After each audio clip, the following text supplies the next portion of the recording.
Hi guys, Jane from Morning Dew Creations. Have you ever had a quote really resonate with you and you're not really sure why when you earmark it or when you write it down? That's what's happening here today in this project. This is from 2011 and this is from Stampington and Company. It's the Handcrafted magazine.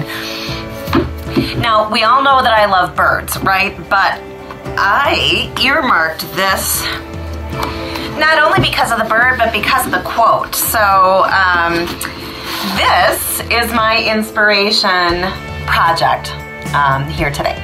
So the quote says, "You cannot prevent the birds of sorrow from flying over your head, but you can prevent them from building nests in your hair."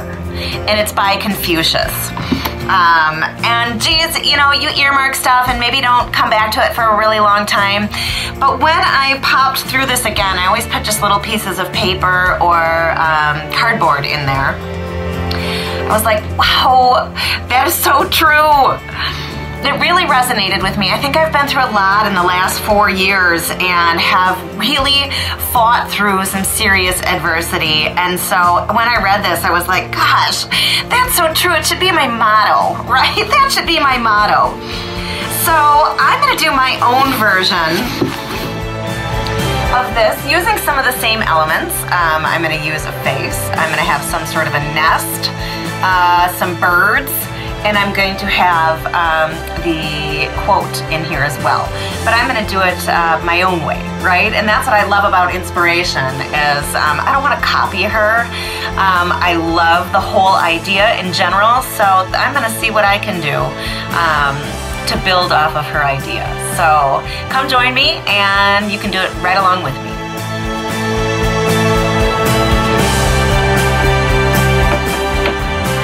Using some Adirondack alcohol inks in Caramel, Wild Plum, and Stream. And what I'm doing here is I just want to lay down the beginnings of a background. And what I love about alcohol inks is they mix so cool on their own. I love to kind of see how it looks after all of the colors sort of blend together and they create cells. And so I like to begin with that. I'm using the applicator. This is from Tim Holtz. My plunger fell out and I have no idea where it even is. So no big deal. I'm just gonna hold it like a block. I'm going to begin by just putting a few drops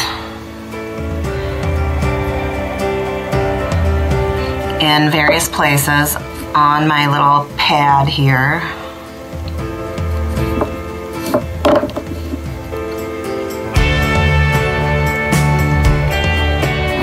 And then you just start stamping. You want to turn your applicator so that you don't get like a discernible or seeable pattern.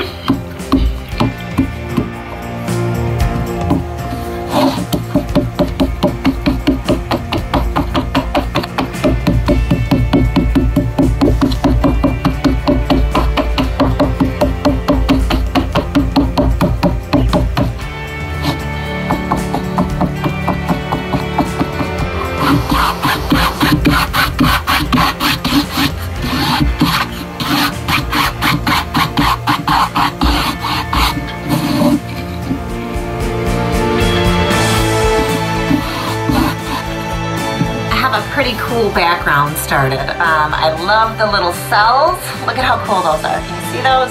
It's all different, and I love how alcohol inks just kind of create those things on their own.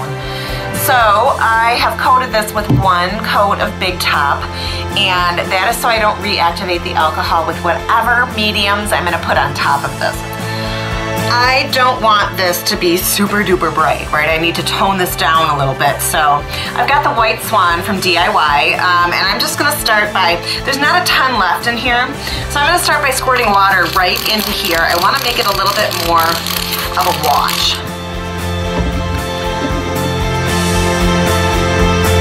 And then I just have a little craft brush.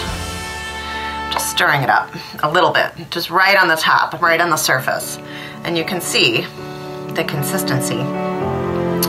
What I love about the DIY paint is that you can dilute it a whole bunch and it does not lose its wonderful color. Okay, it does not lighten up. So I'm gonna put you down and paint some of this on. So when I go different directions here, because I'm doing a wash, it's super light and you can see the brush strokes.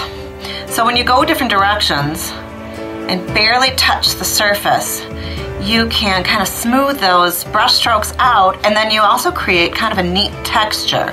So I want this background to show through. In some places I'm going to let it show through really bright, but for the most part I want it to be a nice textured wash over.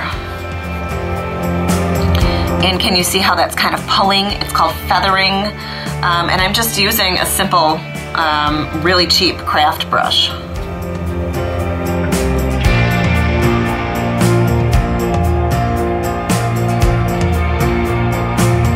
The other really cool thing about DIY paint is that when it dries, if you get it wet, it reactivates super easily. So I'm just using a brush and I'm just gonna squirt it with water. And then I'm gonna kind of paint the water on to reveal some of the varied background. So it's super fun. So I'm just going to continue with the rest of the canvas in this manner with the darkest of the wash is just right here on the surface of all of this paint. I squirted right into it, and then I'll continue adding water and removing water until I have a composition that I like.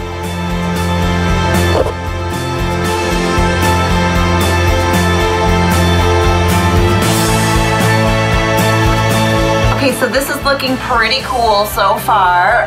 What I'm gonna do now is just let it dry, and then I'm gonna come back and reassess and see if I need to build any more of my color, and then I'm going to start on the face. So I let this dry overnight, and what I'm thinking now is that I need kind of a mid-tone before I go and do the face. So I've got the darks, I've got the lights, and I'm going to add some Prom Queen. So this is a beautiful, beautiful blue.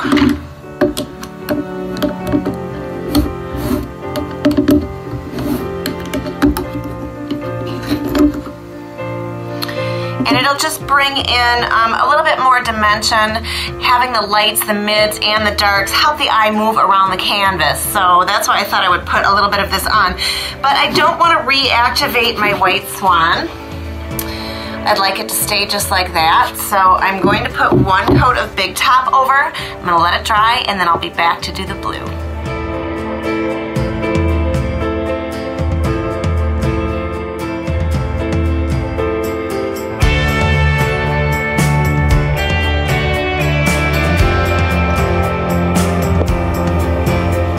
I'm just continuing with the Prom Queen, and I am